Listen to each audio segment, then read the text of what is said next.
बड़े जोर शोर से भारत के महान प्रधानमंत्री, यशस्वी प्रधानमंत्री।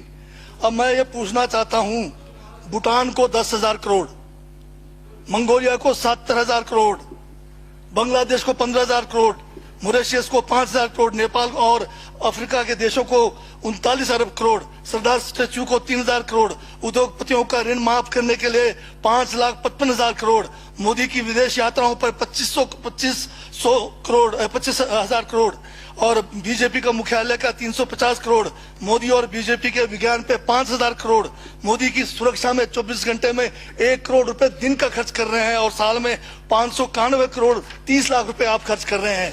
और पिछले 5 सालों में कुंभ के मेले में 15,000 करोड़ और यूएसए के प्रेसिडेंट ट्रंप को नमस्ते करने के लिए 100 करोड़। तो ये यशस्वी प्रधानमंत्री है क्या? इस किस्म के प्रधानमंत्री को यशस्वी कहेंगे? आपने जो है भारत को उच्चतम बेरोजगारी के दर पर पहुंचा दिया है। आज विश्व में भारत जो है भूखमरी में बांग्लादेश से भी नीचे है, आज पाकिस्तान से भी नीचे है। जिस देश में 25% जो है रात को भूखा सोए, उस देश का प्रधानमंत्री यशस्वी है क्या? जिसने देश की आर्थिकी को बिल्कुल नीचे कर दिया, छिन भिन कर दिया, जिसने जीडीपी खत्म कर दिया, जिसने नोटबंदी में लोगों को जो है नोटबंदी के तहत जो है लोगों को मरवा दिया, जिसने नौकरियां खत्म करा दी, जिसने महंगाई चरम पे पहुंचाई, जिसने पेट्रोल 100 रुपए कर दिया, डीजल 100 रुपए कर दिया, क्या वो यशस्वी है? क्या उसको यशस्वी कहेंगे आप? यशस्वी प्रधानमंत्री है आपका, जिसने भारत के सैनिकों को शहीदों की संख्या पिछले 30 सालों में सबसे ज्यादा है। क्या ये यशस्वी प्रधानमंत्री है? जिसने देश के अंदर चीन को घुसा दिया, क्या वो यशस्वी प्रधानमंत्री है? बजट पे बोलिए। माननीय सभापति महोदय, ये बजट में जिक्र हुआ है यशस्वी प्रधानमंत्री का और मुझे उसका जवाब देने का पूरा अधिकार है, जो मुझे कोई छीन नहीं सकता है। ये क्या यशस्वी कहेंगे इसको आप? बहुत यशस्वी है। देश का जो है आज बिल्कुल देश को आर्थिक रूप से कंगाल, राजनीतिक रूप से कश्मीर से कन्याकुमारी जो अखंड भारत है वो खंड होने जा रहा है। हिंदू मुस्लिम कर करके आपने जो है इस देश की जो है ऐसी तैसी फेर रखी है। और अब जब मैं कह रहा हूं तो आपको तकलीफ हो रही है। आप बताइए क्या तकलीफ की उसमें है?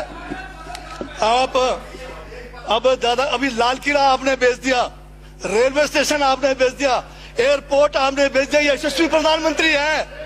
कोयले के खदाने आपने बेच दिया, रेलगाड़ी आपने बेच दिया, बंदरगाह आपने बेच दिया, बेकिस्मती जमीनें आपने बेच दी यशस्वी प्रधानमंत्री जी ने।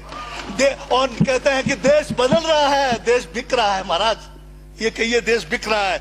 LIC तैयार है बेचने के लिए, IDB भी तैयार है, ये जो एयर इंडिया तैयार रखा हुआ है, BSNL बेचने वाले हैं, ONGC बेचने वाले हैं। छोड़ने वाले क्या? आखिर में ये देश को भी बेच के चले जाएंगे। क्या है उनका? एक झोला है, झोला लेके चल पड़ेंगे। ये है आपका यशस्वी प्रधानमंत्री। ये यशस्वी प्रधानमंत्री है। दाढ़ी बढ़ाने से टैगोर नहीं बन जाते। टैगोर के गुण लाने के लिए दोबारा जन्म लेंगे 100 बार तब भी नहीं आएगा। हाँ, दाढ़ी बदल के और मेकअप करा के 15-15 लाख के, उससे कुछ होने वाला नहीं है आपका। हाँ बिल्कुल। और जो जहर आप लोगों ने जो है इतने सालों में इस देश के अंदर जो है आपने जो इस देश में बीजा है, उससे वो जो है ये बजट पे ही है। Sir speaker